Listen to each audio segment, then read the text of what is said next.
जिससे कवक के आक्रमण से अधिक हानि नहीं हो पाती है। किंतु दक्षिण भारत के क्षेत्रों में ब्लैक रस्ट नवंबर माह में गेहूं की फसल पर आक्रमण कर बहुत अधिक हानि पहुंचाती है। देखते हैं हम इसके स्ट्रक्चर को। तो पैक्सिनिया ग्रेमिनिटिडाई की माइसीलियम जो होती है इंट्रासेलुलर ब्रांच सेप्टेट होती हैं। प्रत्येक सेप्टा में एक केंद्रक छिद्र होता है जिसमें एक कोशिका का जीवदेव दूसरी कोशिका में आ जा सकता है। कवक जाल से जो है कप शेप्ड अथवा उंगलियों के समान चुस्कांग बनाते हैं इसमें, जो होस्ट की सेल में प्रवेश कर भोज्य पदार्थ को एब्जॉर्ब कर लेती हैं। पैक्सिनिया की जो डाइकैरियोटिक माइसीलियम केवल प्राइमरी होस्ट जैसे कि गेहूं पर पाई जाती है।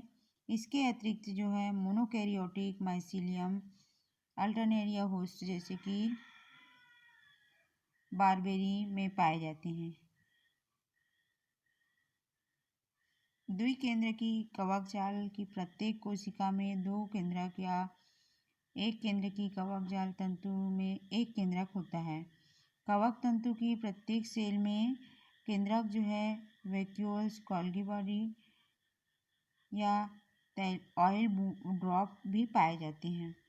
और इसकी लाइफ साइकिल को हम देखेंगे।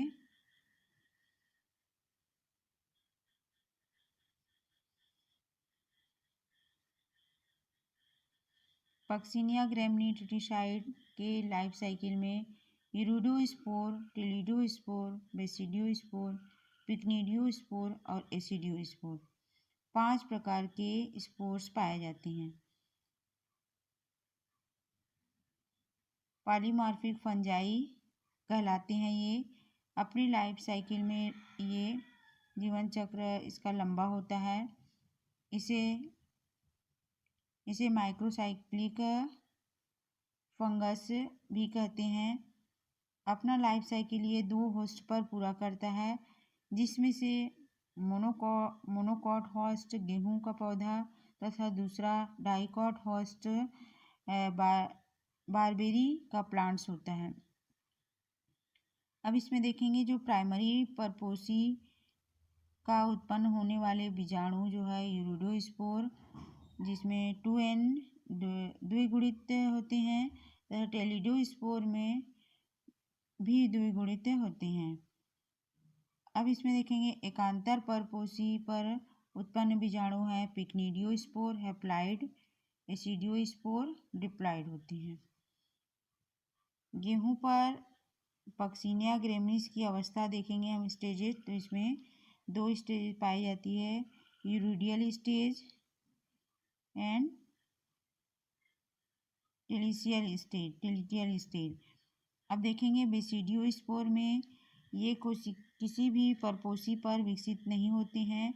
ये मृत बर्फ तथा अन्य स्थानों पर टेलिटो बीजाणु द्वारा उत्पन्न होते हैं और कवक को एकांतर परपोसी पर तक पहुंचाते हैं। पैक्सिनिया ग्रेमिनी के लाइफ साइकिल में 5 स्टेजेस होती हैं। फर्स्ट अवस्था हम देखेंगे पिक्निडियोस्पोर। इस अवस्था में जो हैप्लाइड होता है, इस अवस्था की खोज सबसे बाद में हुई में 0 स्टेज से संबोधित भी किया जाता है इसको। उसके बाद फर्स्ट अवस्था इसमें एसिडियोस्पोर डिप्लाइड, ये कवक को एकांतर परपोसी प्राथमिक परपोसी तक पहुंचाते हैं। सेकेंड स्टेज में यूरिडियोस्पोर डिप्लाइड प्राथमिक परपोसी पर बनने वाले पहले बीजाणु हैं जो कवक की पुनरावृत्ति करते हैं। थर्ड स्टेज में हम देखते हैं इसमें टेलिटो बीजाणु हैप्लाइड प्राथमिक परपोसी पर बनने वाले बीजाणु होते हैं। फोर्थ स्टेज में बेसिडियोस्पोर हैप्लाइड जो टेलिडोस्पोर से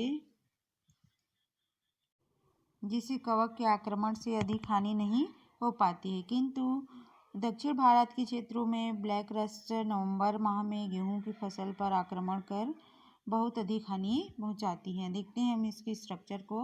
तो पैक्सिनिया ग्रेमिनिटिडाई की माइसीलियम जो होती है इंट्रासेलुलर ब्रांच सेप्टेट होती हैं। प्रत्येक सेप्टा में एक केंद्रक छिद्र होता है जिसमें एक कोशिका का जीवदेव दूसरी कोशिका में आ जा सकता है। कवक जाल से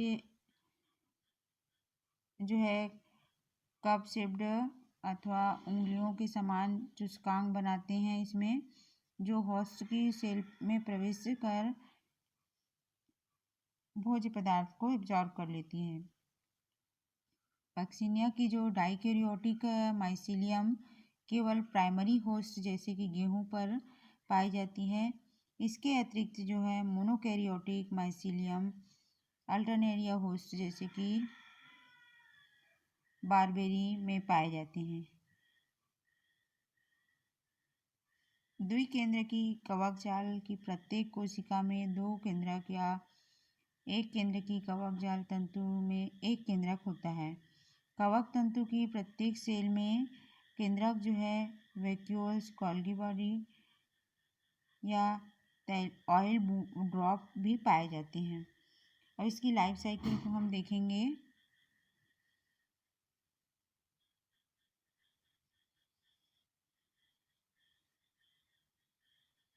पक्सिनिया ग्रैमिनी ट्रिटिसाइड के लाइफ साइकिल में यूरिडोस्पोर, टेलिडोस्पोर, बेसिडियोस्पोर, पिक्निडियोस्पोर और एसिडियोस्पोर 5 प्रकार के स्पोर्स पाए जाते हैं। पॉलीमॉर्फिक फंजाई कहलाते हैं ये। अपनी लाइफ साइकिल में ये जीवन चक्र इसका लंबा होता है। इसे माइक्रोसाइक्लिक फंगस भी कहते हैं। अपना लाइफ साइकिल ये 2 होस्ट पर पूरा करता है, जिसमें से मोनोकॉट होस्ट गेहूं का पौधा तथा दूसरा डाइकॉट होस्ट बारबेरी का प्लांट्स होता है। अब इसमें देखेंगे जो प्राइमरी परपोसी का उत्पन्न होने वाले बीजाणु जो है यूरिडोस्पोर, जिसमें 2n द्विगुणित होते हैं तथा टेलिडोस्पोर में भी द्विगुणित होते हैं। अब इसमें देखेंगे एकांतर परपोसी पर उत्पन्न बीजाणु है पिक्निडियोस्पोर, हैप्लाइड, एसिडियोस्पोर, डिप्लाइड होते हैं।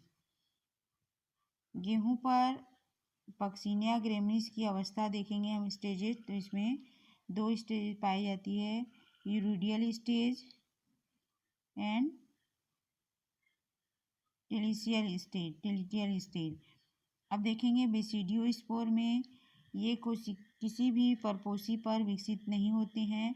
ये मृत बर्फ तथा अन्य स्थानों पर टेलिटो बीजाणु द्वारा उत्पन्न होते हैं और कवक को एकांतर परपोसी पर तक पहुंचाते हैं।